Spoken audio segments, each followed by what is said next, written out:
আসসালামু আলাইকুম সবাইকে আমার নতুন একটা ভিডিও সবাইকে জানাই স্বাগতম। এখানে আমার বেগুন লাগানো হয়েছে, বেগুনটা আপনাদের দেখাবো।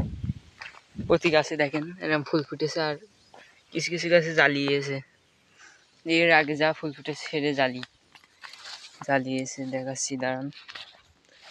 প্রতি গাছেই ফুল ফুটেছে। এখন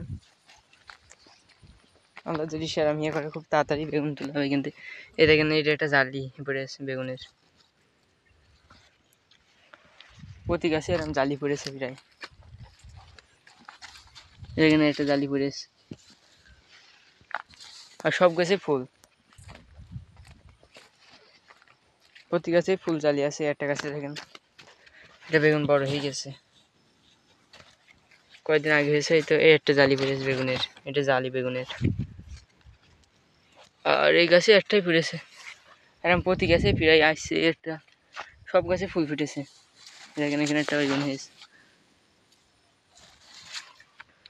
এই গাছে নেই, মানে নতুন ফুল ফুটছে, এখনো ফুটিনি। বর্ষার কারণে গাছটা একটু উঁচু হয়ে বেশি, পরিমাণের থেকে একটু উঁচু হয়েছে। বর্ষা প্রতিদিন প্রায়। গাছের দেখেন চেহারা, থকথক করছে গাছ।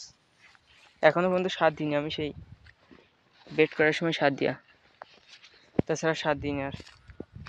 এই গাছে দেখেন, আর অনেকের গাছে এরকম সমস্যা হয়তো হচ্ছে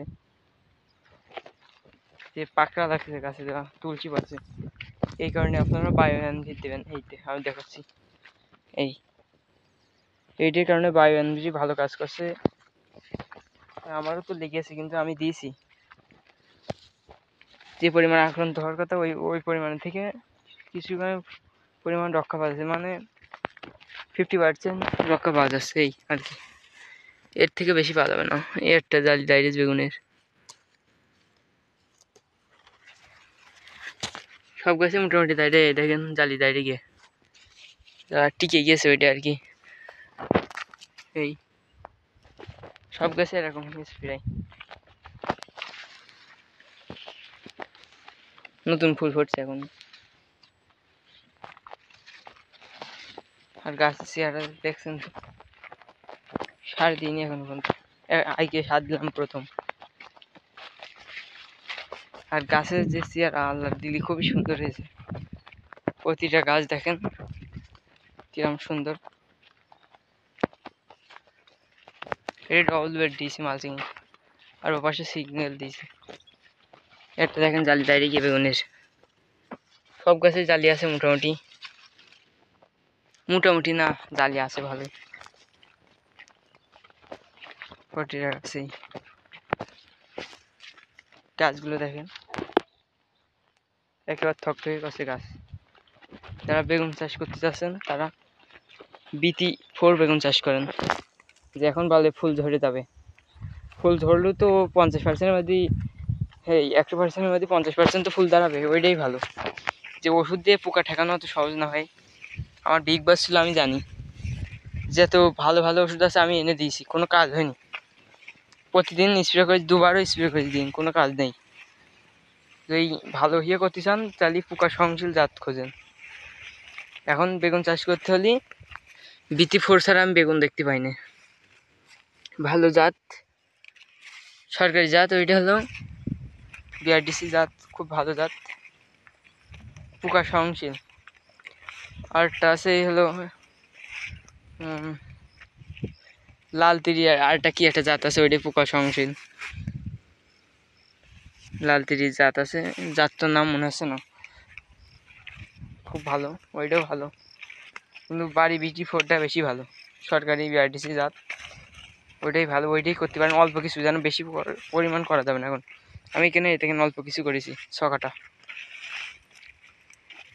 বেশি করা যাবে না এখন, কারণ বর্ষার সময় অল্পই ভালো।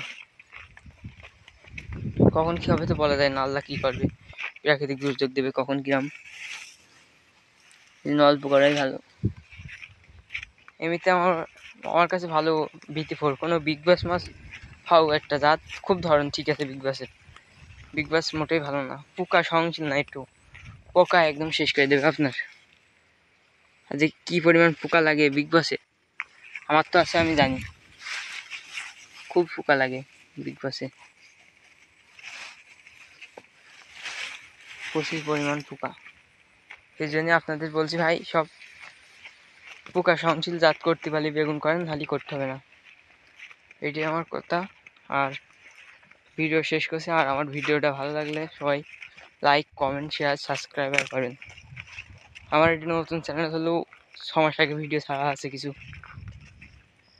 আর সবাই চ্যানেলটা সাবস্ক্রাইব করুন। আমার বেগুন এসে চেহারা দেখাই শেষ করছি আপনার ভিডিওটা।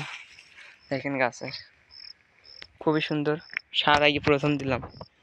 এই দেখেন। সবাই ভালো থাকবেন। আসসালামু আলাইকুম সবাইকে।